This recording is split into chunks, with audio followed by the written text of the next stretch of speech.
So you hear a lot about the affinities in Illuvium, the earth, fire, water, nature, and how those play out. But there's not a lot of talk about the classes and what each class does. So that's what this video is all about.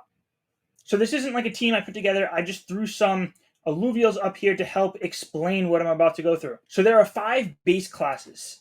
You have Bulwark, Fighter, Empath, Scion, and Rogue. Now, each of these present a little differently. And not only do the synergies build on top of what that class type does, but how the hyper manifests in those Illuvials builds on top of that even more. First, we're going to look at the synergies here, and then we'll look at what happens when these Illuvials hit hyper, depending on their class. So to start, Bulwark is going to be your tankier type Illuvials. When you get more of them on the board for synergies, you can expect your team to gain additional physical and energy resist, and your Bulwark units will get even more. For Fighter, you can expect your team to get additional attack speed, and again, Fighter Illuvials get even more. For Empath, your team will gain shield and increase healing efficiency on battle start, with your Empaths getting more. Scions, your team will get additional Omega power, Scion units getting more. And for Rogue, at combat start, your Rogues will blink to the opposite side of the board, and your team will get additional crit chance, with Rogues gaining even more. I'm not going to get too much into the composite synergies right now because there's a lot more. Every combination of 2 base affinities equals a composite, and as you can imagine, you get a little bit of both for the synergy. So for example, Slayer is a fighter and a rogue, so your Slayers are going to blink to the other side of the board like a rogue. They're also going to get increased crit chance like a rogue, but then like a fire, they're going to get that increased attack speed. So I have 5 stage 1 Illuvials here. For all Illuvials except for one, which is the Squiz. A stage 1 Illuvial has 1 base affinity and 1 base class. So Atlas is a water bulwark. We're going to be looking at the classes here. So now if you look down at hyper, when this Illuvial becomes hyper, it gains 25% attack speed. Bulwarks also gain 50% crit reduction, 20% physical and energy resistance, and 8% max health plus 100 max health. Sometimes reading these can get a little confusing. All bulwarks, including Illuvials with composite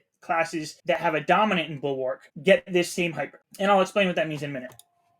So Ramfy, Fire Rogue. So all Rogue units are going to get this for hyper. Upon hyper, gain 25% attack speed. Rogues also gain 30% crit amp, and on crit, burn 5 energy from the target. So Riptor is a water fighter. So for fighters, upon hyper, units gain 25% attack speed. Fighters also gain 35% attack speed, and their damage pierces 25% of physical and energy resistance.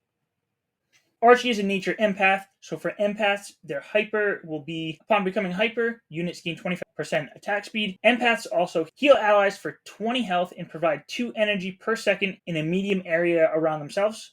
In our last class is Scion, so Alfie is a water Scion. Upon becoming hyper, units gain 25% attack speed. Scions also gain 50% Omega power. So if you can learn and kind of memorize what these 5 base classes do, at least when it comes to hyper, it's going to help you dramatically.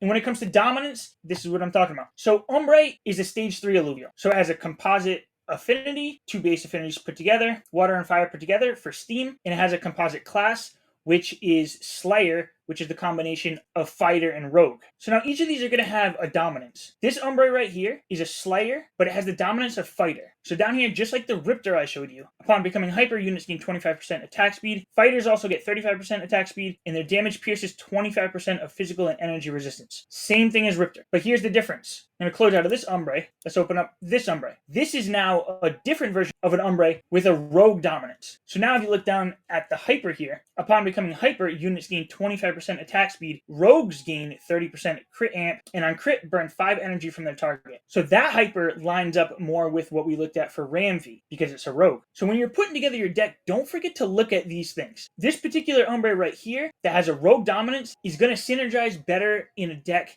that has more rogue Illuvials. Whereas the other Umbre, which is a dominant fighter, is going to synergize better with a team that includes more fighter Illuvials. Now another example here is Scoriox. I forgot to add both versions in there. But again, a Scoriox with a Scion dominance, so the hyper down here is going to be just like any other Scion dominant Illuvial. Same thing with Blotto here. You can have the Bulwark dominant, or you can have an Empath dominant. Now the Aphisto is an Invoker, which is actually 2 Scions put together. And you might think that the hyper kind of doubles up in that situation, but it really doesn't. This hyper is the same as any other scion alluvial. So Hephaestus is a powerful alluvial, but any of these alluvials that have a composite that is made up of two of the same base classes, it really just means you're a little more limited in what kind of deck you can build around it. All right, my bad. I didn't even realize that my camera shut off. Hopefully you could still hear my audio coming through. If this video is out, then obviously you can. But really, that concludes this video here.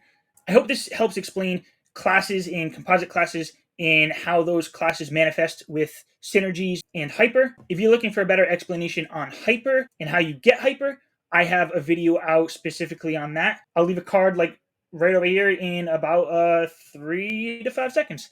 But that's the video. Thank you for watching, and I'll catch you in the next one. Subscribe too.